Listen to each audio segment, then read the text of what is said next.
जय गुरुदेव। जय गुरुदेव। जय गुरुदेव। नाम किसका?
जय गुरुदेव।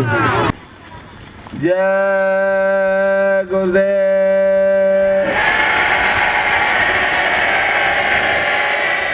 जय गुरुदेव। जय गुरुदेव। नाम किसका? जय गुरुदेव। नाम किसका? प्रभु का क्या नाम? प्रभु का क्या नाम? एक प्रार्थना हो रही है, आप लोग दोहराएंगे और इसके पश्चात जो संदेश होगा उसको आप बड़े ध्यान से सुनेंगे। सतगुरु पार लगा मोरी नैया,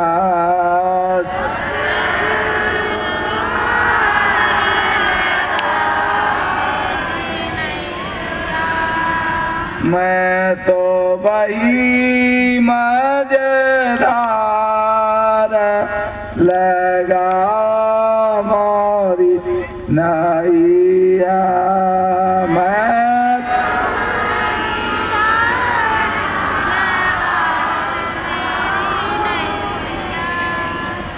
सतगुरु पार लगा मोरी नैया।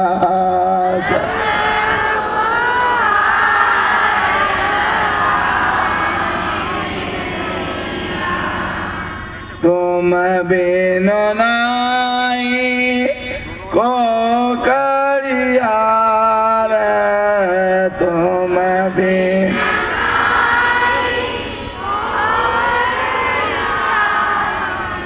लगा दो डूबी खेप किनार, लगा दो डूबी खेप किनार, लगा मोरी नैया, सतगुरु पार लगा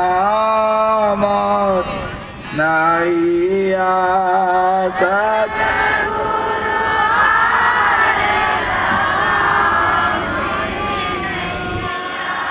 सहेली मत तो मन में हार,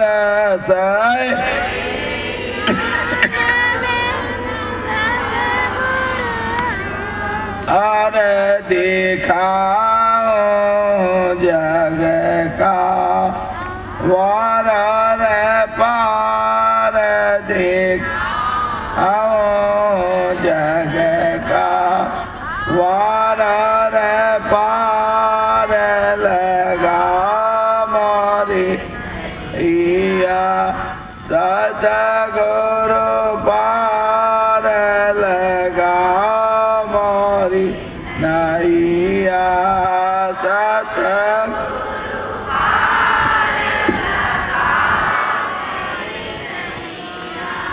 चढ़ाओ सोरत उलटे धार चढ़ा सोरत उलटे धार शब्द संग के उतारो पार शब्द के उतारो पार लगा मोरी नैया सतगुरु पार लगा मोरी नैया सतगुरु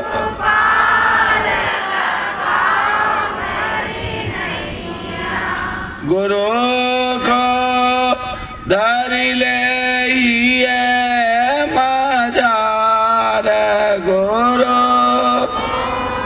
धरि ले ये मजा अरे नाम दोन घट में सोन जानकार नाम दोन घट में सोन जानकार लगा मोरी नैया सतगुरु पार लगा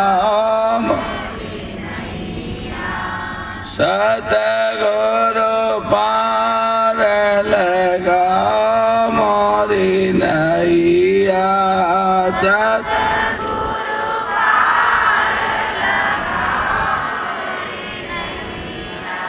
तरंगे उठते बारंबार तरंग उठते बारंबार भंवर जहाँ पड़ती बहुत अपार भंवर जहाँ पड़ती बहुत अपार लगा मोरी नैया सतगुरु पार लगा मोरी सतगुरु पार लगा मोरी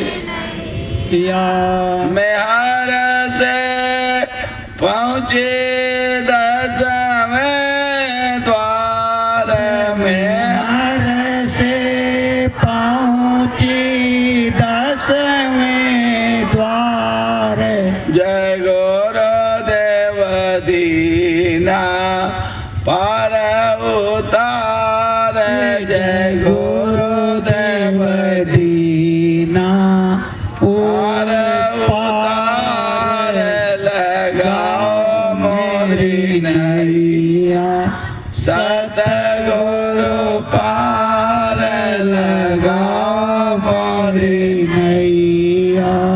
जय गुरुदेव जय गुरुदेव।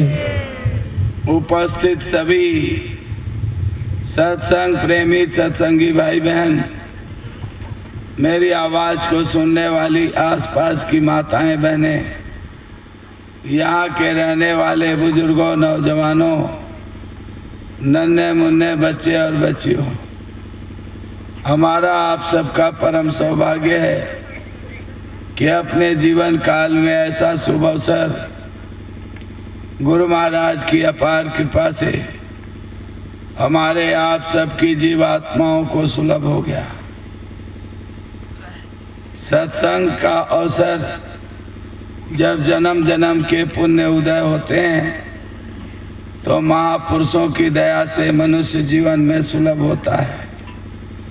सत्संग मनुष्यों के लिए होता है, पशु पक्षी कीड़े मकोड़े भूत प्रेत देवी देवताओं के लिए नहीं, क्योंकि ये जितने तरह के शरीर हैं अपने प्रारब्ध के भोगों के लिए मिलती हैं। और जैसे ही भोग समाप्त होता है तो ये पिंजड़ा खाली करा लिया जाता है। पक्षी वही रहता है, पिंजड़े बदल जाते हैं। हम लोगों ने अरबों खरबों पिंजड़े बदले। आज का संदेश सुनकर अगर जीवन में नहीं उतारा तो आपका ये सिलसिला खत्म नहीं होगा। जन्मने मरने का, आवागमन का, पिंजड़ा बदलने का खेल खत्म नहीं होगा। इसलिए आज के संदेश को आप लोग बड़े ध्यान से सुनो। सत्संग के द्वारा शंका भ्रम अज्ञान मिट जाता है।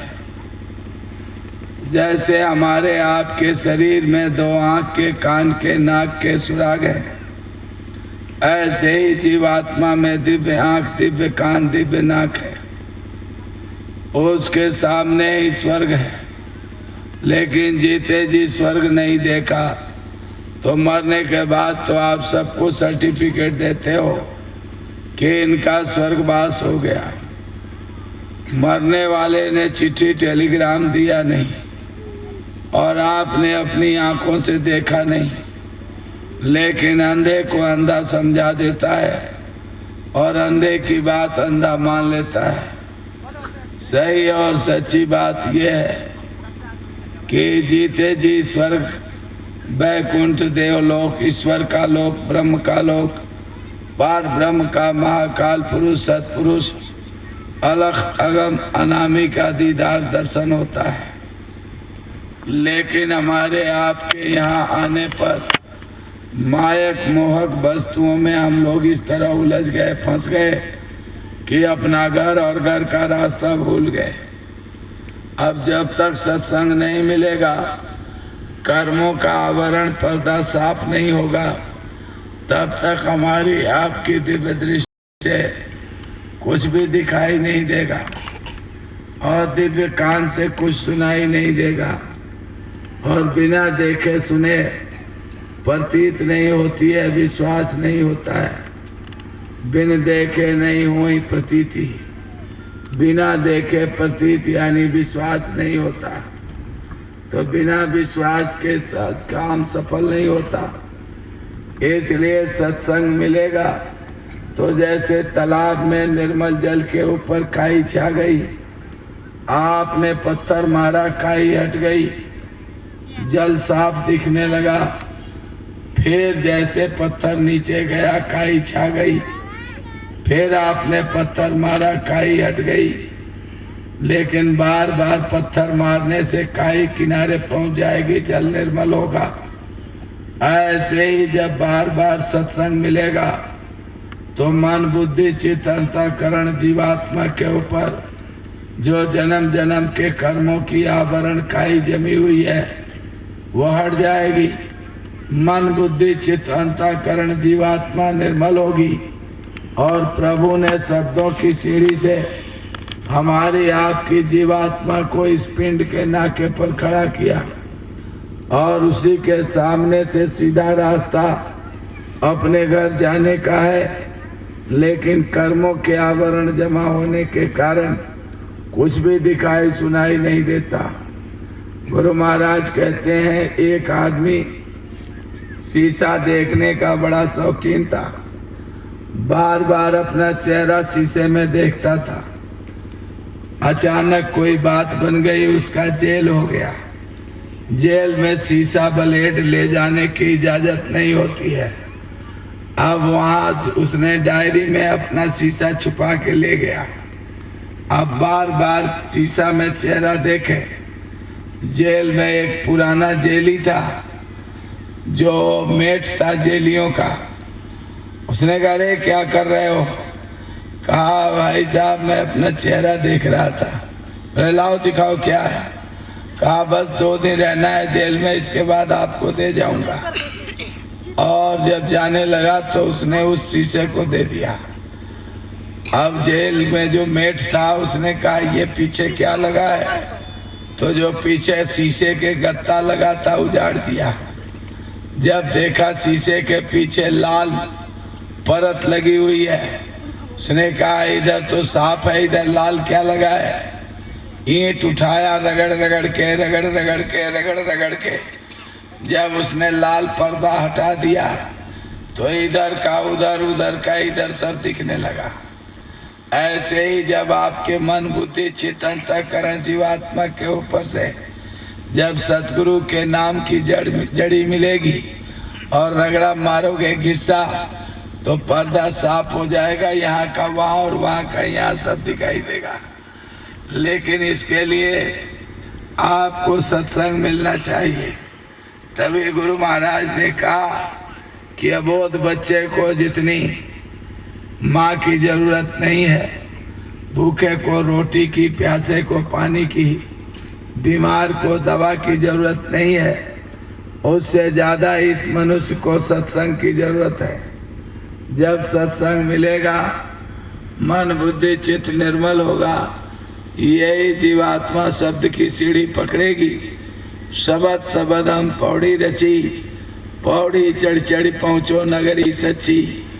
जब सच्ची नगरी में पहुँचोगे तो आपका आवागमन खत्म हो जाएगा, नरक 84 से छूट जाओगे, रोना धोना खत्म, जवानी जाड़ा बुढ़ापा बीमारी गर्मी सबसे छुटकारा। कहीं झाड़ू लगाने वाला, कूड़ा कचरा साफ करने वाला, नाली साफ करने वाला, न नाली है न साफ करने की जरूरत। ऐसा उज्जवल चेतन निर्मल अपना देश है और उसको छोड़कर हम लोग यहाँ आ गए तो बिना सत्संग के आपको होश नहीं होगा और ना आप अपने घर की तरफ चलोगे। इसलिए आज का सत्संग का अवसर जो मिला है, आप लोग इसका पूरा पूरा लाभ उठाओ। ये अनमोल मानव तन, नर नारायणी शरीर, ये अकर्म जोनी बार बार नहीं मिलेगी। हमारे आपके इतने पुण्य भी नहीं थे कि हम लोगों को ये मौका, ये अवसर मिल जाता, लेकिन यह तन दुर्लभ तुमने पाया। कोटि जन्म भटका जब खाया, ये अनमोल मानव तन हमको आपको तब मिला जब करोड़ों जन्मों तक नरकों में 84 में नाना प्रकार की यातनाओं को, तकलीफों को उठाते हुए हमारी आपकी चीख पुकार लाखों लाखों मील तक गई। किसी का सहारा, किसी की मदद नहीं मिली।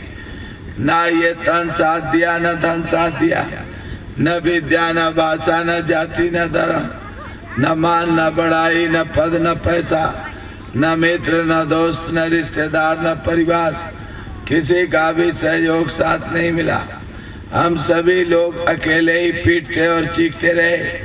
हमारी आपकी चीख पुकार को गुरु महाराज ने अपने दिव्य कान से सुना और हमारी आपकी तकलीफ को अपने दिव्य आंख से, ज्ञान चक्षु से, नेत्र से देखा। ये दया के पूरे अंग हैं। दया से इनका हृदय द्रवित हो गया, पिघल गया। इन्होंने प्रभु से प्रार्थना की कि हे प्रभु, इन सभी जीवात्माओं को मनुष्य शरीर में भेजो। मैं भी मनुष्य शरीर में हूँ, मैं इनको चिताऊंगा, होश धराऊंगा। जब इन्हें अपने घर की याद आएगी तो इन्हें घर के रास्ते का भेद बता दूंगा। प्रभु ने इनकी प्रार्थना स्वीकार किया, क्योंकि पति का सब कुछ पत्नी का और पत्नी का सब कुछ पति का। पति से पत्नी का कुछ भी नहीं छुपा और पत्नी से पति का कुछ भी नहीं छुपा। पत्नी जो चाहे पति से मांग सकती है, पति जो चाहे पत्नी से मांग सकता है। इसी तरह से प्रभु तो स्वयं आता नहीं, लेकिन अपना प्रतिनिधि, अपना नुमाइंदा संतों के रूप में हमारे आपके बीच में छोड़ रखा। हमारी आपकी यथा व्यथा को संत प्रभु तक पहुंचाते हैं और प्रभु की दी हुई दात और सौगात संत हमारे आपके पास तक पहुंचाते हैं। इसलिए इनकी प्रार्थना स्वीकार किया और हम लोगों को ये नर नारायणी शरीर, यह कर्म जोनी दे दिया। ये वो कर्म जोनी है जिसमें नए कर्म करने की आज़ादी है। ये आज़ादी देवी देवताओं के पास, ईश्वर ब्रह्म पार ब्रह्म और महाकाल पुरुष के पास भी नहीं है। जो आज़ादी इस 3.5 हाथ के औरत आदमियों को देकर प्रभु ने भेजा है। आप इससे अच्छा चाहते हो अच्छा करो, बुरा चाहते हो बुरा करो, कोई रोक टोक नहीं होगी। लेकिन अच्छे का अच्छा और बुरे का बुरा परिणाम आपको स्वयं को अकेले को भुगतना होगा। राजा करेगा राजा को, प्रजा करेगी प्रजा को, पति करेगा पति को, पत्नी करेगी पत्नी को, भाई करेगा भाई को, बहन करेगी बहन को, बाप करेगा बाप को, बेटे करेंगे बेटों को, मित्र करेगा मित्र को, दुश्मन करेंगे दुश्मन को। जो जैसा करेगा उसका परिणाम उसको स्वयं को अकेले को भुगतना होगा। इसलिए गुरु महाराज का कहना है कि इस नर नारायणी शरीर में 5 ज्ञान इंद्रियां, 5 कर्म इंद्रियां हैं। इनके द्वारा कोई ऐसा काम न करो जिससे किसी का भी अहित हो रहा हो, नुकसान हो रहा हो। अगर आपने किसी के लिए बुरा सोच लिया तो उसका बुरा हो ना हो आपका पहले होगा। इसी तरह से आपने अगर किसी के लिए अच्छा ही अच्छा किया है तो आपके साथ बुरा कभी नहीं होगा। जब अगर तुमने किसी के लिए कांटे लगा दिए तो उसको चुभे न चुभे लगाने वाले को पहले चुभता है। अगर आपने फूल लगाए हैं तो दूसरे को सुगंधी मिले न मिले लगाने वाले को सुगंधी पहले मिलती है। इसलिए जो तो को कांटा बुए ताई बो तू फूल, तो को फूल का फूल है वाको है त्रिशूल। अगर आपने किसी के लिए अच्छा ही अच्छा किया है तो आपके साथ बुरा नहीं होगा। जैसे मेहंदी बांटने वाले के हाथ में स्वतः मेहंदी लग जाती है, ऐसे ही अच्छा काम करने वाले के साथ कभी बुरा नहीं होता। इसलिए गुरु महाराज कहते हैं कि बच्चे बच्चियों, अब की बार इस अनमोल मानव तन से ऐसा काम करके चलो कि आपके लिए सारी दुनिया रोए और आप हंसते हंसते अपने घर चलो। जिस दिन आप आए थे ये सारी दुनिया ढोल बजा रही थी, मिठाइयाँ बट रही थी, खुशियाँ मनाई जा रही थी, आप अकेला रो रहे थे। अब की बार ऐसा काम करके चलो कि यह सारी दुनिया तुम्हारे लिए रोए और आप यहाँ से हंसते हुए चलो। आपको तो ध्यान से सुनने की जरूरत है कि देवियों पुरुषों, अब की बार आपको अपने घर चलना। ये जो कुछ भी चमड़े की आंखों से दिख रहा, ये घर आपका घर नहीं। ये बच्चे, मित्र, दोस्त, रिश्तेदार, परिवार जिनको अज्ञान में, नासमझी में आपने अपना मान लिया है, वास्तव में इनमें से आपका कोई नहीं और आप भी किसी के नहीं हो। आप कहते हो कैसे, तो मैं बताने आया हूँ, बड़े ध्यान से सुनो। एक मौलवी साहब सस्ती जमाने में हाई स्कूल के हेडमास्टर थे। 7.5 रुपया तनख्वाह मिलती थी, लाकर सभी अपनी औरत को दे देते थे। औरत का किसी और के साथ दोस्ताना याराना रिश्ता था। जब मौलवी साहब पढ़ाने चले जाए तो यार को बुला ले, बढ़िया पकवान मिष्ठान बनाए खाए खिलावे, और जब मौलवी साहब लौटे तो रूखा सूखा दे दे, कुछ न कहे चुपचाप खा लें। जब सुबेरे जाना हो तो रात का बासी टूका खांडा दे दे, मौलवी साहब चुपचाप खा के चले जाए। लेकिन धीरे धीरे शरीर कमजोर हो गया। अब एक दिन क्लास में पढ़ाने बैठे तो सोने लगे।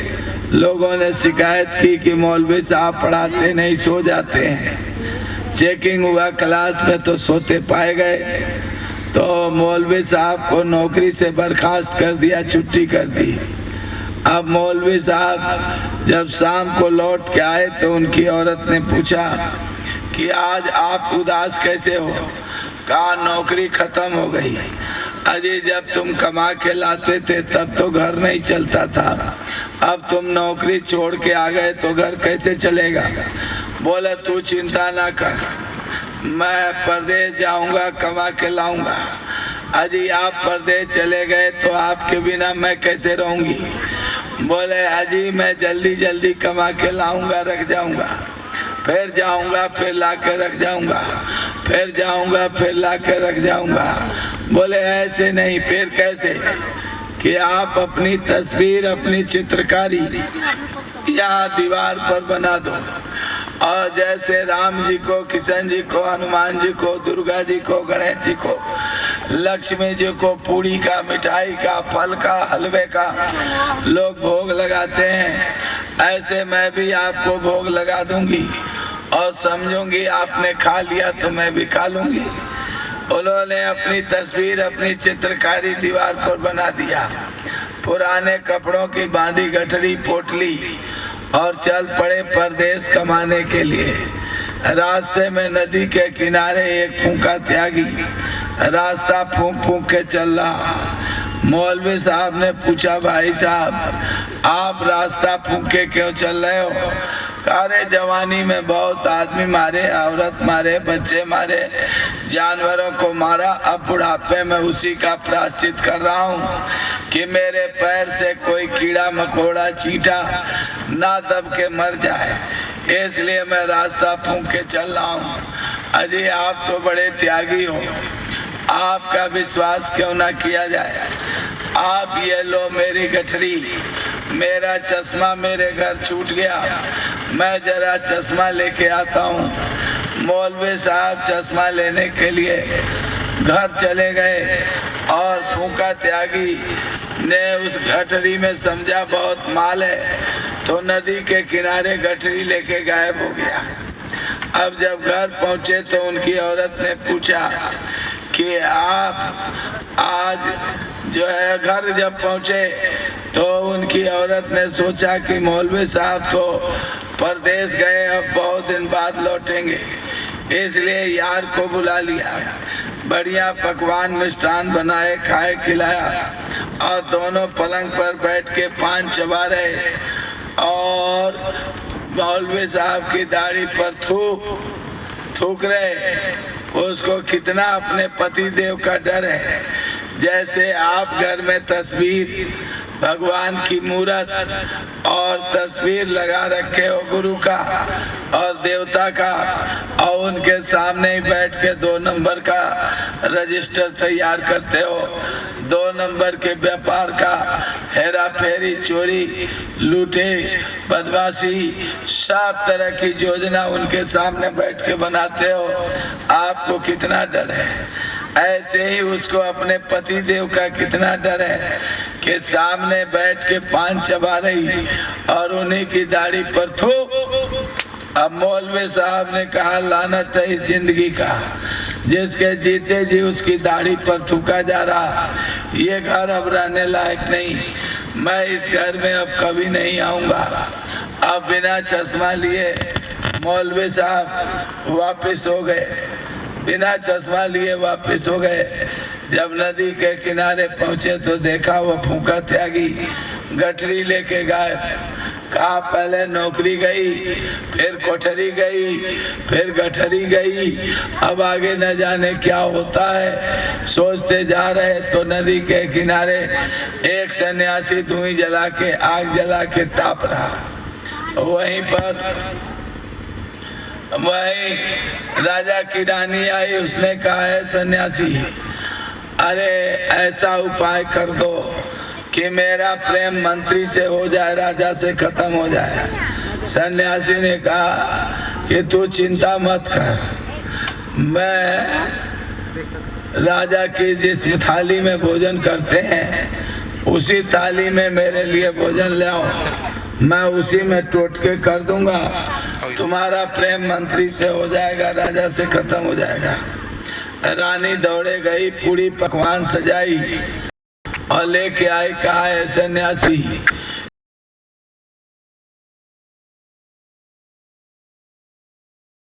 ये लो थाली पकड़ो, राजा के खाने का समय हो गया, मैं जल्दी में हूँ, आप भोजन कर लेना और थाली रख देना, मैं बाद में आकर के ले जाऊंगी। अब उन्होंने थाली दे दिया और जब लौट गई तो सन्यासी भूखा था, जल्दी जल्दी खाया, धुएं में थाली छुपाया। मौलवी साहब दूर से देख रहे, कोई मतलब नहीं तो चर्चा किस बात की, इसलिए कोई चर्चा नहीं किया। लेकिन जब रानी लौट के गई तो राजा के भोजन का समय हो गया, थाली मिल नहीं रही, रानी बता नहीं रही। अब राजा ने कहा है मंत्री, चारों तरफ सिपाही लगा के जानकारी कराओ कि मेरी थाली गई तो कहाँ गई। सिपाही छूट पड़े, उधर से मौलवी साहब आ रहे और इधर से जो है सिपाही जा रहे। देखते ही कहा, आप कहाँ रहते हो? अरे भाई, जिस घर में रहना नहीं उसका चर्चा क्या करना, जहाँ हूँ यहीं रहता हूँ। काम क्या करते हो? कुछ नहीं। खाते क्या हो? मिल गया तो खाया, नहीं तो भूखे सो गए। इसका मतलब है कि थाली तुमने चोरी की है, तुमने थाली चुराई है। मौलवी साहब को पकड़ के लाए। राजा ने पूछा, ये कौन? यही थाली चोर है। क्यों? कि इसके खाने का, रहने का, काम का कोई ठिकाना नहीं, तो आखिर ये जीता कैसे है? चोरी करता है और इसी ने चोरी की है। राजा ने कहा, अंधेर कोठरी में बंद करो, सुबह इसकी फांसी होगी। अकेले में मौलवी साहब अंधेरे में सोच रहे कि पहले तो नौकरी गई, फिर घर गया, फिर गठरी गई, अब सुबह फांसी होगी, जान जाएगी, अब क्या करूं? यही सोच में रात बीत गई। सवेरा होते ही राजा ने कहा, मौलवी की पेशी करो। पेशी होते ही राजा ने पूछा, कहाँ रहते हो? जिसको देखो वही पूछता है, कहाँ रहते हो, कहाँ रहते हो, कहाँ रहते हो? अरे भाई, जिस घर में जाना ही नहीं उसकी चर्चा क्या करना, जहाँ हूँ यहीं रहता हूँ। काम क्या करते हो? कुछ नहीं। खाते क्या हो? मिल गया तो खाया, नहीं तो भूखे सूखे सो गए। इसका मतलब है थाली तुमने ही चोरी की है। अब पकड़ के ले गए। राजा ने कहा, इनको फांसी दो। मौलवी साहब ने कहा, फांसी तो होगी क्योंकि आप राजा हैं, आपका हुक्म कोई टाल नहीं सकता, तो मैं कैसे आपके आदेश को काट सकता हूँ। लेकिन मैं अपनी बीती हुई कुछ बताना चाहता हूँ। कहा, बता सकते हो। जिसकी भी फांसी होती है उसकी अंतिम इच्छा जानी जाती है, आप भी अपनी बता सकते हो। उन्होंने कहा, पहले देखी घर की नारी, ध्यान से सुनना, पहले देखी घर की नारी जिसका इतना भरोसा किया, सब कुछ निछावर किया, जब उसने कहा तो मैंने अपनी चित्रकारी बना दी। पहले देखी घर की नारी जिसने कहा बनाओ चित्रकारी, उसमें बनाई अपनी दाढ़ी और खाए पान थूके दाढ़ी। पहले देखी घर की नारी। फिर देखा फूंका त्यागी जिसका भरोसा करके गठरी दे के आया और वो नदी तीरे गठरी ले भागी, नदी के किनारे गठरी लेके भाग गया। फिर देखा फूंका त्यागी नदी तीरे गठरी ले भागी। फिर देखा राजा की नारी भोजन ले गई सोने की थारी।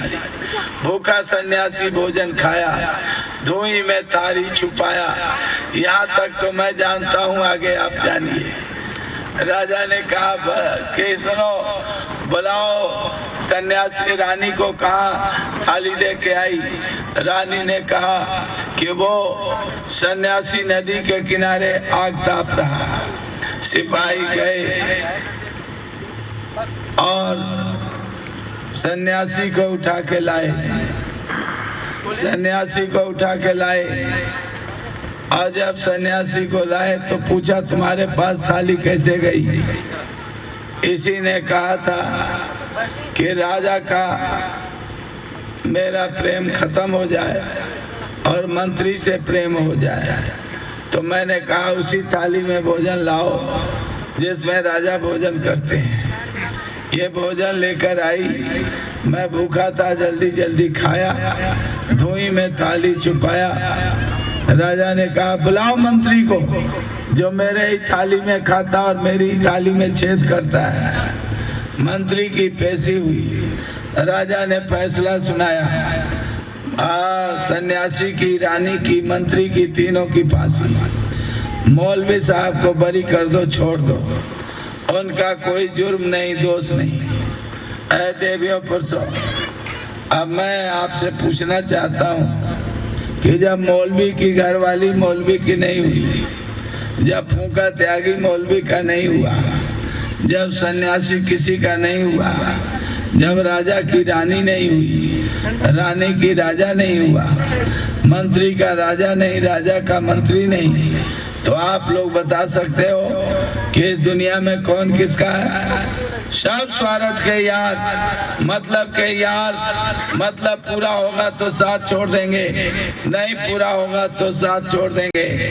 और बच्चे का समय पहले हो गया तो बाप का इंतजार नहीं करता है, और बाप का समय पहले हो गया तो बेटे का इंतजार नहीं करता है। औरत का समय पहले हो गया तो आदमी का इंतजार नहीं, और आदमी का समय पहले हो गया। आज तक जितने लोग इस गांव में आए सब चले गए, आप लोग भी आए नहीं होते तो मैं आपका भी विश्वास नहीं करता कि आप लोग भी छोड़ के जाओगे। मैं भी जाऊंगा, आप भी जाओगे। मैं भी कोई अमर का पट्टा लिखा के नहीं आया, आप भी कोई अमर का गरिया पी के नहीं आए हो। सबको ये गांव छोड़ के जाना, लेकिन जाने से पहले अपना काम करो, अपने घर चलो।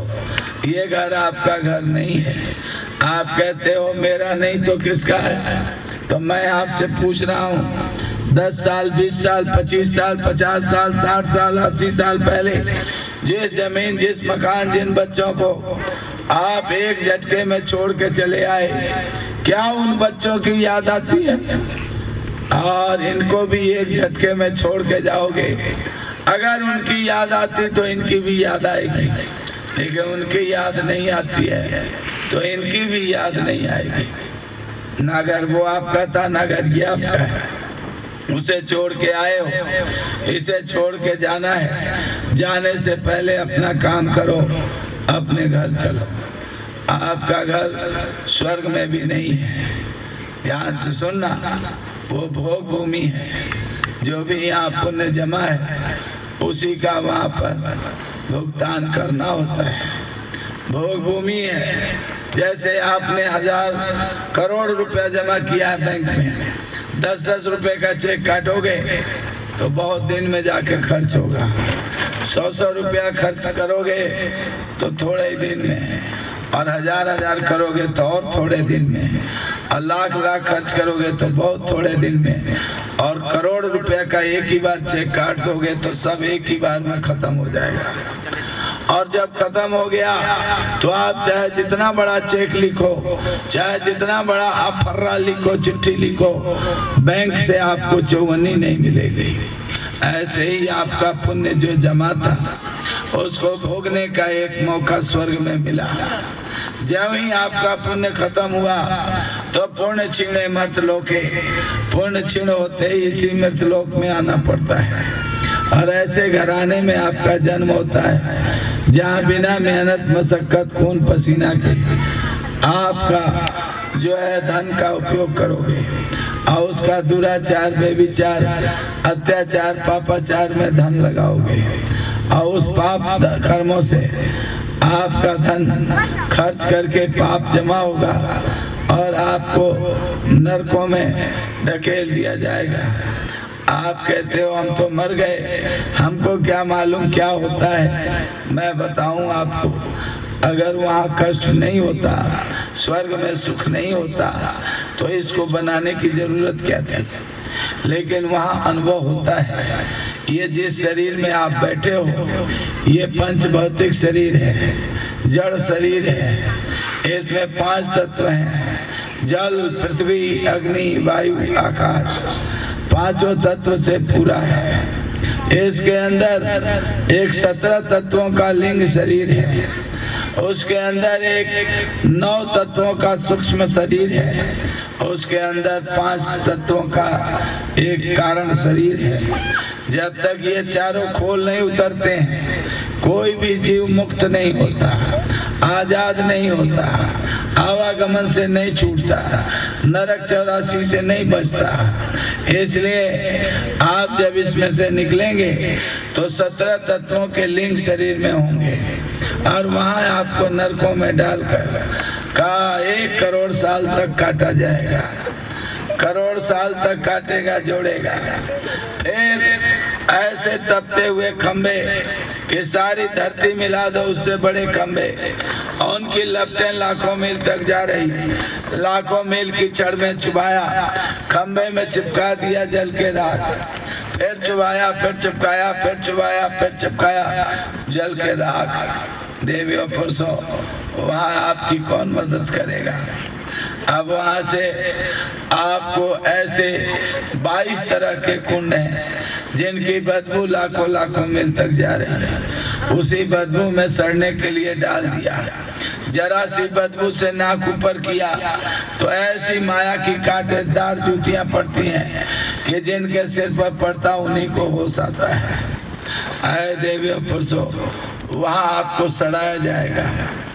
अब जिन तत्वों के अधिकता से जो कर्म आपने किया है, उन तत्वों को निकालकर पशुओं में, पक्षियों में, आपको कीड़े मकोड़े, पेड़ पौधों में, यानी 4 खानों में डाल दिया। अब वहां काटा जा रहा है। आप भाग नहीं सकते, चिल्ला नहीं सकते, किसी की मदद नहीं ले सकते। आप बन गए मछली, रोटी का टुकड़ा, मांस का टुकड़ा, लोहे की बंसी में फंसाया और दूर से नदी में, तालाब में, समुद्र में फेंक दिया। आपने लपक लिया, कलेजे में लोहे की बंसी फंस गई। अब आप भागना चाहते हो, भागा नहीं जाता, छोड़ना चाहते हो, छूटता नहीं, निकलना चाहते हो, निकल नहीं पाते, तड़प रहे हो। आपको छोटा छोटा टुकड़ा करके तेल मसाले में पका के जबड़े के नीचे दबा के कर्मों की सजा दी जा रही है। आप कहते हो हमारे कर्मों की सजा क्यों मिलेगी? तो मैं आपको बताऊं कि कृष्ण भगवान ने कहा, कृष्ण भगवान से धृतराष्ट्र ने कहा कि कृष्ण, मुझे 100 जन्मों का ज्ञान है, मैंने कोई ऐसा काम नहीं किया कि मैं दोनों आंख से अंधा होता। जब उन्होंने यहाँ हाथ रख के कहा जरा और पीछे देखो, जब 106 जन्म के अंदर 2 कबूतरों के आंख निकाले थे, इसलिए 100 बेटों का बाप और भारत का चक्रवर्ती राजा दोनों आंख का अंधा धृतराष्ट्र। आपको विदेश की कथा नहीं सुना रहा हूँ। जब यहाँ भुगतना पड़ा उनको, तो आप नहीं भुगतोगे, ऐसे कैसे होगा? इसलिए वहाँ आपको टुकड़े टुकड़े करके तेल मसाले में पका के जबड़े के नीचे दबा के कर्मों की सजा दी जा रही। आप बन गए पक्षी, मार दिया तीर, मार दिया गुलेल, मार दी बंदूक, नहीं मरे तो जाल में फंसाया, और उससे भी नहीं हुआ तो बांस की कमाची में पीपल का लाशा लगाया, 3 तरफ से दबाया, एक तरफ झिंगुर की टांग धागे में बांध दिया। फुदक रहा है, आपने दूर से देखा मेरे लिए भोजन है, पंख मारते हुए आए, बैठ के चोंच में पकड़ के उड़ना चाहे, पंख आपका पीपल के लाशा में चिपक गया, अब उड़ा नहीं जा रहा, अब उड़ा नहीं जा रहा है। ध्यान से सुनो, शिकारी आया, गर्दन में मोड़ दिया, खाल उधेड़ दिया, आग में पका के जबड़े के नीचे दबा के तुम्हारे कर्मों की सजा दी जा रही है। आप बन गए पशु, मिल गई सुअर की जोनी, तो आपको बांस के खपचाड़े ठोके जा रहे, आपकी आवाज 3 दिन मिल जा रही, कोई मदद नहीं कर रहा, खपचाड़े के ऊपर खपचाड़ा, खपचाड़े के ऊपर खपचाड़ा, जब तक जान नहीं निकल गई तब तक खपचाड़ा ठोका जा रहा। आप बन गए बकरा, देवी को खुश करने के लिए पूरी के ऊपर फूला हुआ चना अकुरी रख दिया, आपने जैसे गर्दन नीचे किया, मारा छप, शर अलग हो गया, धड़ अलग हो गया, खून की धार बह गई, आपने टीका लगाया, देवी खुश हो गई। अरे उसी का छोटा छोटा टुकड़ा घर घर में प्रसाद बांटते हो, यहाँ प्रसाद रखा हुआ, मिलते ही फांकने लगते हो, उसको तेल मसाले में कढ़ाई पर आंच पर रखकर पका के क्यों खाते हो? अगर तुम्हारी देवी कच्चा खून पीकर, कच्चा मांस खाकर खुश है, तो तुम कैसे भक्त हो कि उसे पकाकर और जीभ का स्वाद ले रहे हो? ऐ देवी, आप आज वो कमजोर है, काट दिया, कल आप कमजोर होंगे, आपको भी काटेगा। भाई बन के आएगा, बाप बन के आएगा, बेटा बन के आएगा, मित्र बन के आएगा, रिश्तेदार बन के आएगा, चोर लुटेरा कतली बन के आएगा, पड़ोसी बन के आएगा और आपको काटेगा, छोड़ेगा नहीं। कर्मों का लेन देन भुगतान करना पड़ेगा। आप लोग केवल ढोल झाल बजाते हो, तर गए सजन कसाई, तर गए सजन कसाई, तर गए सजन कसाई। कभी आपने सोचा कैसे तर गए? रोज एक बकरा मारते थे और उसी के पूंजी से घर का खर्चा चलता था। बकरा बिक गया, अब बकरा का मांस था नहीं, राजा के घर मेहमान आ गए। राजा ने सिपाही भेजा, जाओ और उनसे एक शेर मांस लेके आओ। जब वहां गए तो उन्होंने कहा भाई बकरा तो बिक गया, अब पूरा बकरा कल काटूंगा, कल मांस दूंगा।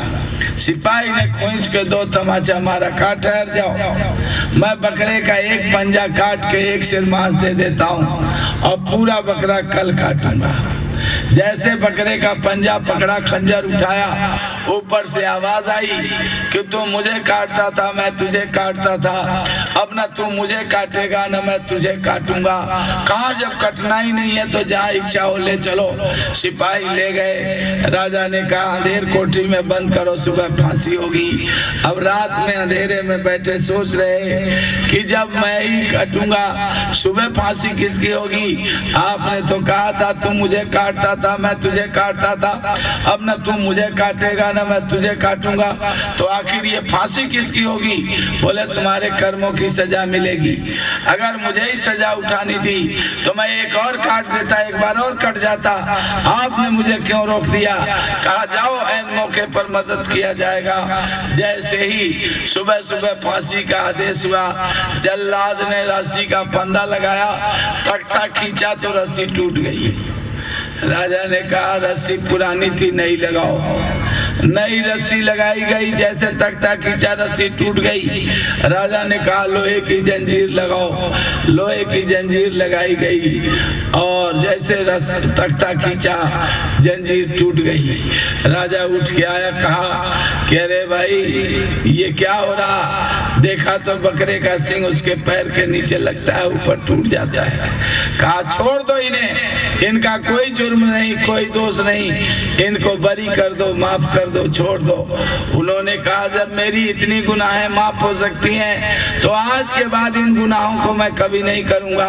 और जैसे आज बाबा जय गुरुदेव है धरती पर संसद गुरु, ऐसे उस समय पर गुरु अर्जुन देव जी, गुरु नानक देव के बाद 5वें गुरु अर्जुन देव जी थे। उन्होंने सजन कसाई को रास्ता बताया और भजन करा के पार कर दिया। जब पार हो गए तब ग्रंथ साहब ने लिखा कि तर गए सजन कसाई, किसी अंधे का सर्टिफिकेट नहीं है, आंख वाले का है। जिसने देखा कि पार चले गए उन्होंने लिखा कि तर गए सजन कसाई। तो हे देवियों पुरुषों, आप जिनको काटते हो वो तुम्हें काटते हैं। कृष्ण भगवान ने क्या कहा कि अर्जुन ये सामने जो चींटा जा रहा मकोड़ा ये हजारों बार इंद्र रह चुका है और आज अपने तप से गिरकर एक साधारण चींटा बन गया जो सबकी जूतियों से रगड़ा जा रहा। तो क्या आपके पास गारंटी है कि आप लोग इसमें से निकाले जाओगे तो 4 खाने 84 लाख जोनियों में नहीं जाओगे? आसमान के बादल से जब बूंदें छूट जाती हैं उन बूंदों को ये ज्ञान नहीं रहता कि मैं राजा के मुकुट पर पड़ूंगी कि बेश्या के कोठे पर, मैं मंदिर में गिरूंगी कि मस्जिद में गिरूंगी, मैं जलते हुए आग की भट्टी में गिरूंगी या समुद्र के गोद में, मैं गुलाब के बाग में गिरूंगी कि सुअर के खुबार में। जैसे आसमान की बूंदों को ज्ञान नहीं रहता ऐसे आपको भी ज्ञान नहीं है कि जब यहाँ से निकाला जाएगा कहाँ डाले जाओगे और किन किन कर्मों का भुगतान कैसे कैसे कराया जाएगा। इसलिए चिताया जा रहा कि अब की बार ऐ देवियों पुरुषों आपको ये अनमोल मानव तन मिला है, आप लोग अब की बार अपना काम करो और अपने घर चलो। ये घर आपका घर नहीं, आपका घर तो ईश्वर के लोक में, ब्रह्म के लोक में, पार ब्रह्म के लोक में, महाकाल पुरुष के देश में भी नहीं है। क्योंकि महाप्रलय में महाकाल पुरुष के देश तक का नाश हो जाता है। जो जोगेश्वर रूप में, हंस रूप में सुरतें गई हैं, वो भी महाप्रलय में समाप्त हो जाती हैं। केवल सचखंड है जहाँ पर महाप्रलय की हवा तक नहीं जाती। इसलिए इन जीवों का अपना घर सचखंड में, सतलोक में, अमरपुरी, अमरखंड में, जहाँ से सतपुरुष ने काल भगवान की तपस्या से, सेवा से खुश होकर इनाम के रूप में, उपहार के रूप में हमारी आपकी जीवात्मा को सौंप दिया था। जब 4 महीने 20 रोज का एक मांस का पिंड, मांस का लोथड़ा माँ के पेट में बन के तैयार हुआ, ठीक उसी के सामने हमारी आपकी रूह को, जीवात्मा को लाके खड़ा किया गया और उसी की गर्मी से, फोर्स से, रोशनी से, प्रकाश से तो 2 आँख के, 2 कान के, 2 नाक के, मुंह के मल मूत्र त्यागने के 9 दरवाजे बन गए। और जब तक तरंगे आ रही हैं 9 दरवाजे काम करते हैं। और जिस दिन तरंगे सिमट गई 9 के 9 दरवाजे शरीर में हैं, किसी काम के नहीं, तो लोग गड्ढे में गाड़ देते हैं, पानी में बहा देते हैं और किसी किसी को तो जो है वो आग लगा के जला देते हैं। भाई यही 3 तरीका है इसको खत्म करने का। और ये जल के राख हो गया। ये गड्ढे में गाड़ करके मिट्टी को मिट्टी में मिला दिया, पानी में बहा दिया, जीव जंतु खा गए। इसका खेल खत्म हो गया है। जिस काम के लिए आए थे वो काम किया नहीं तो अफसोस करते, रोते, पछताते जाते हो, कोई आपकी मदद नहीं करता। इसलिए आज मैं कहने आया हूँ कि आज इस अनमोल मानव तन में आपको मौका मिला है। आप लोग अपना काम करो, लेकिन आप तो अपने घर का रास्ता और घर का भेद भूल गए। अरे जिस सीढ़ी से उतारे गए थे उसी सीढ़ी से जाना था, लेकिन आप यहाँ सुख की तलाश में भटक गए। जैसे तोता बैठा डाल पर, देखता है बड़ा प्यारा सिमर का फूल, सोचता है इसका फल भी प्यारा होगा। जैसे डाल पर बैठ करके फल में चोंच मारता है, चोंच मारते ही हवा में वो उसका उड़ जाता है, फल का रुई उड़ जाता है। न भूख गई, न प्यास गई, न मजा आया, स्वाद आई। सोचता है इसमें मजा नहीं आया, अगले में आएगा। अगले में चोंच मारता है, वही आया, अगले में वही आया, उससे अगले में वही आया। डाल पर चोंच मारता है और फल का हवा लगते रुई उड़ जाती है। भूख नहीं जाती, प्यास नहीं जाती, स्वाद नहीं मिलता। अब शिकारी ने लंबे बांस में चरखी बांध दी, घिरनी, और डाल के साथ लगा दिया। जैसे ही उसका पैर घिरनी पर पड़ा, घिरनी नाच गई। जोर से पकड़ता है कि मैं गिर न जाऊं, और जितने जोर लगाता उतने घिरनी नाच रही, और छोड़ता नहीं है कि गिर जाऊंगा। तब तक शिकारी धीरे धीरे बांस नीचे उतारता है और गर्दन पकड़ के पिंजरे में बंद कर लेता है। सारी आजादी खत्म, आने की, जाने की, खाने की, मिलने जुलने की, सब आजादी खत्म। ऐसे ही देवियों परसों आप जब पैदा हुए तो आपको बताया गया था इनके सामने पैदा हुए हो, ये लोग आपका पालन पोषण करेंगे, ये आपकी शिक्षा दीक्षा, रोजी रोजगार, व्यापार, तिजारत, खेती और काम होगा, ये आपका भोजन आहार और ये आपका व्यवहार होगा। इसी में श्वासों की पूंजी खत्म हो जाएगी और ये मिट्टी मिट्टी पर गिर जाएगी। ये लोग कंधा लगाएंगे, शमशान घाट ले जाएंगे, एक एक लकड़ी रखकर कूड़े का ढेर बनाएंगे। बोलो कौन माई का लाल आया जो कूड़े का ढेर नहीं होगा। मैं भी कूड़े का ढेर बनूंगा, आप भी। तो कूड़े की ढेर बनने से पहले अपना काम करो, अपने घर चलो। देवियों पुरुषों, आपको अपने घर चलना, उसके लिए आपने अब तक जितने भी कर्म किए और जितने भी जन्म लिए वो सब बेकार गया है। क्योंकि जितने बार पैदा हुए रोते हुए और जितने बार यहाँ से गए रोते हुए, आए थे तो कुछ हाथ नहीं आया और गए तो कुछ साथ नहीं गया। आप रोज अपनी आंख से देखते हो बच्चा पैदा होता है, कोई अपने साथ कुछ लेके आता है, 6 दिन बाद छठी होती है तो हाथ में पौचारी, गोड़ में गोड़तारी, कमर में डांडा, काले धागे में लाल फुलगेना लगा के बांधा जाता है।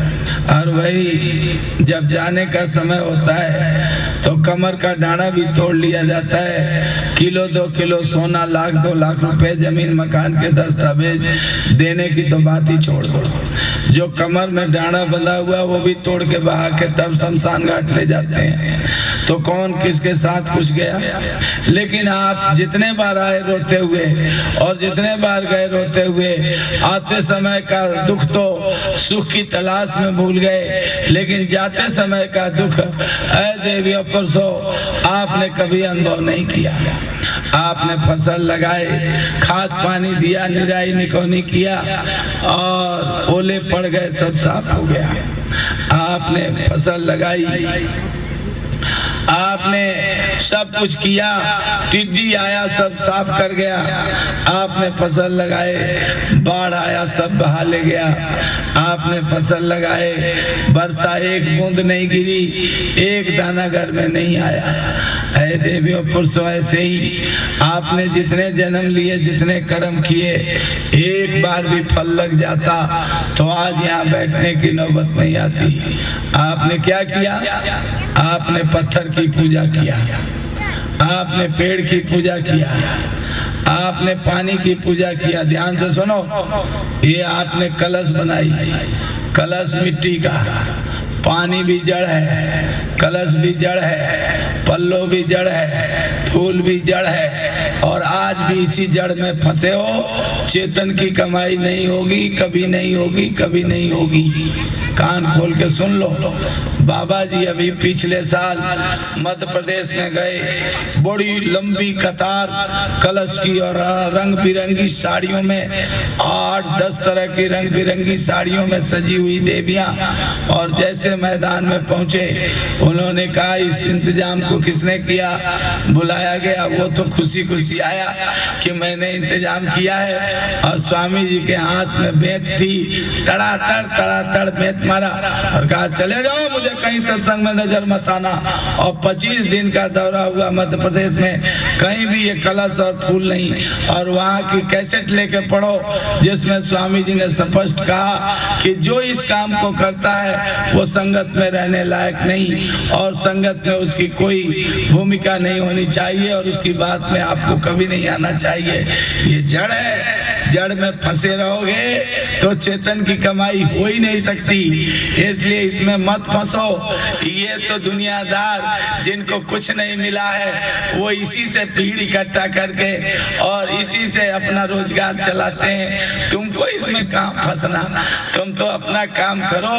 अरे तुम पत्थर की पूजा करोगे, पत्थर की जोनी में जाओगे, पेड़ की पूजा करोगे, पेड़ की जोनी में जाओगे, पानी की पूजा करोगे, पानी के जीव बनोगे। तुम्हारी मुक्ति मोक्ष कब होगी? अगर पहाड़ के रूप में हजारों साल तक खड़े रहोगे तो ये मनुष्य शरीर कब मिलेगा? पेड़ की जोनी में चले गए तो भगवान बुद्ध को गया में जिस पेड़ के नीचे बोध हुआ था आज भी वो पेड़ है। अगर आप वेरावल में जाएं तो वहां समुद्र के किनारे बहेलिये ने जिस कदम के पेड़ के नीचे कृष्ण को बाण मारा था वो आज भी कदम का पेड़ है। अगर आप पक्षी की पूजा करोगे और आपको जोनी मिल गई गिद्ध की तो 5000 बरस की आयु होती है, तो बोलो तुमको कब मौका मिलेगा भजन करके अपने घर जाने का? इसलिए देवियों पुरुषों, अब तक जो किया सब बेकार गया, और आज भी जो कर रहे हो इससे आपका काम नहीं होगा। काम तो अपनी जीवात्मा को शब्द की डोर पकड़ाओ, और शब्द अधीना संत के, संतों के अधीन में शब्द होता है, इसलिए संतों को ढूंढो और संत मिल जाएं तो उनसे रास्ता लेकर भजन करके घर चलो। ऐ देवियों पुरुषों, मैं आज बताने आया हूँ कि आप सतगुरु की तलाश करो। आप में से बहुत से लोग जानते हैं कि ये तस्वीर बाबा जय गुरुदेव की रखी है। बाबा जी वक्त के सतगुरु हैं, लेकिन मैं आपको बताना चाहता हूँ कि सतगुरु की जरूरत क्यों पड़ी। जब जीवों को काटते हुए, जलाते हुए, सड़ाते हुए, फिर चारों खानों में डालकर सजा देते हुए जब स्वयं सतपुरुष ने देखा तो स्वयं सतपुरुष सतगुरु का रूप धारण करके आए। अब सतपुरुष सतगुरु का रूप धारण करके आए तो मैं लोगों से पूछता हूँ कि जब सतपुरुष एक है और वही सतगुरु का रूप धारण करके आए तो आप बता सकते हो सतगुरु कितने होंगे? अरे आप लोगों से पूछ रहा हूँ, जब स्वयं सतपुरुष सतगुरु का रूप धारण करके आए और सतपुरुष एक हैं तो सतगुरु कितने होंगे? तो आप लोग बोल नहीं रहे, लग रहा दही जमा रखा मुंह में। अरे बोलो ना, सतगुरु एक गुरु बहुतेरे। सतगुरु एक है, गुरु तो बहुत होते हैं।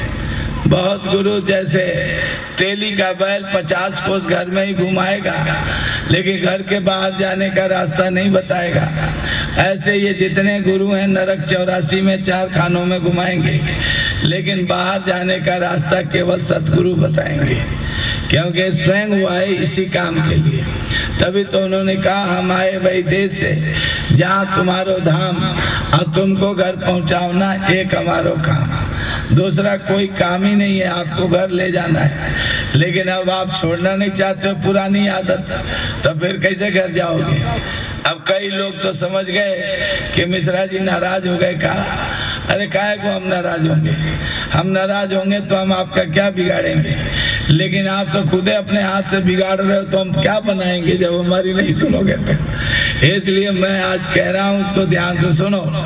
अभी देवियों पुरुषों आदि संत कबीर आए, आदि संत कबीर आए।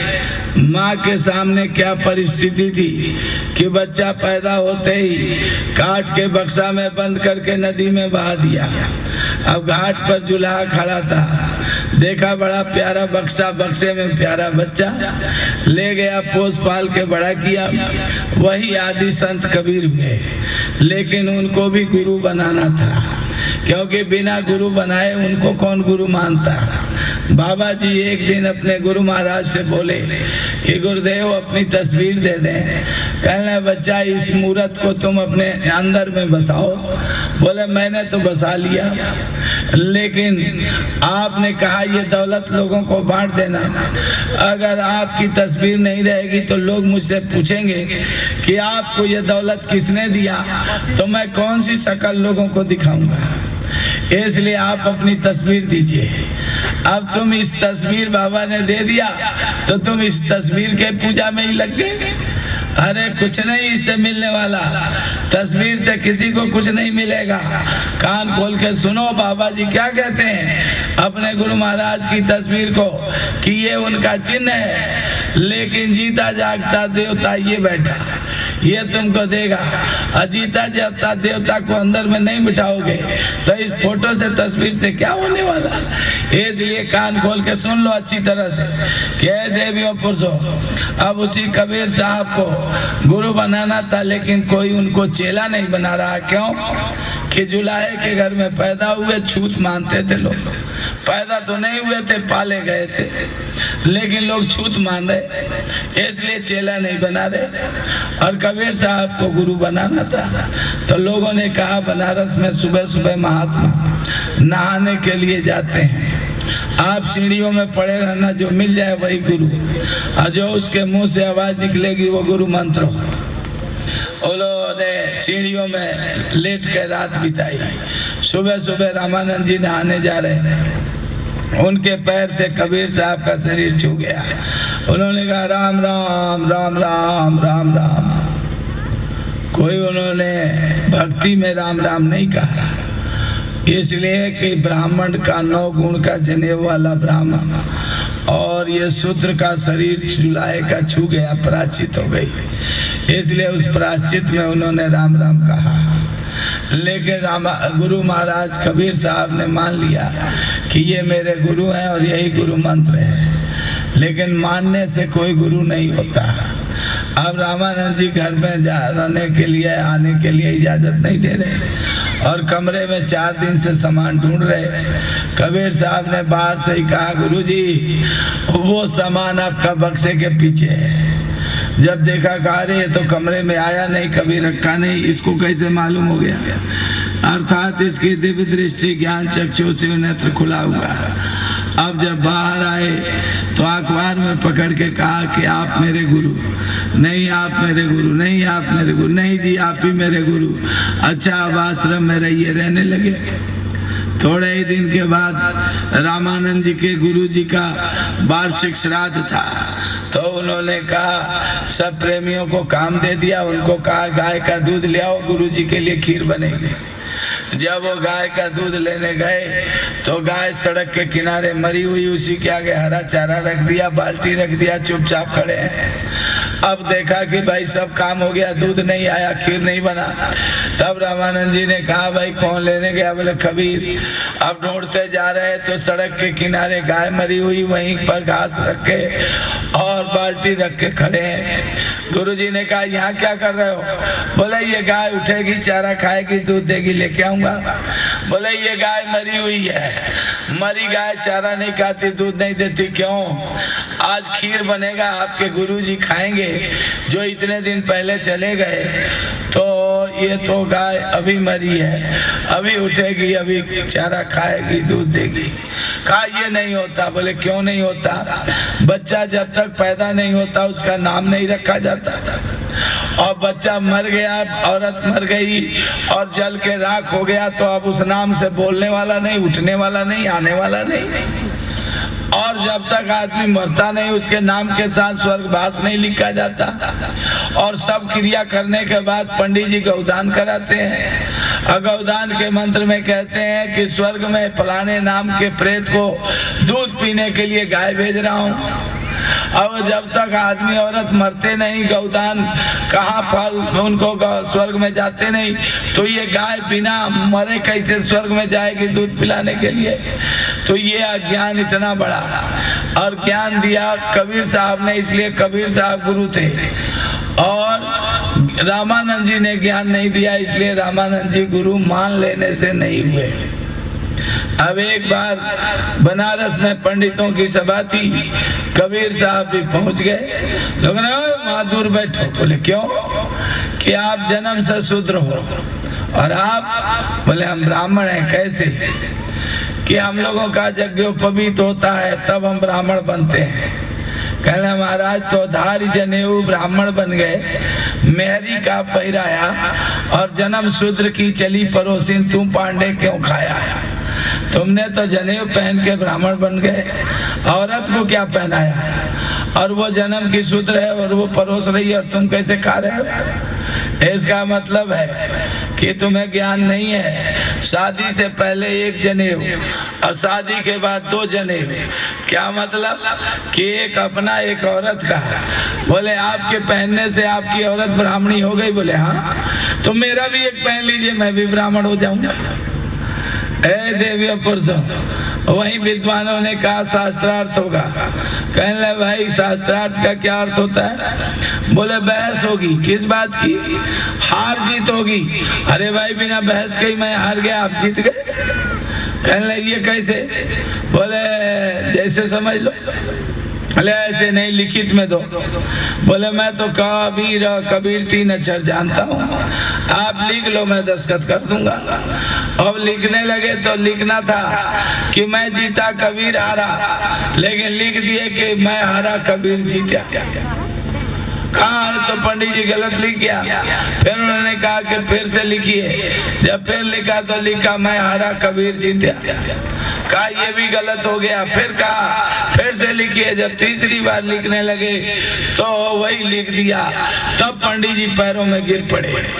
कहा वास्तव में आप ही जीते और हम हारे, क्योंकि थोड़ा सा ज्ञान और थोड़े से ज्ञान में हमको इतना घमंड, और जिसके पास सब ज्ञान भरा पड़ा वो कितना नम्र हो जाता है, झुक जाता है।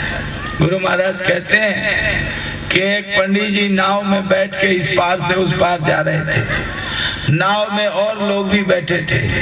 पंडित जी कहने लगे भाई साहब आप व्याकरण पढ़े हो? बोले नहीं। तो आपका आधा जन्म बेकार गया।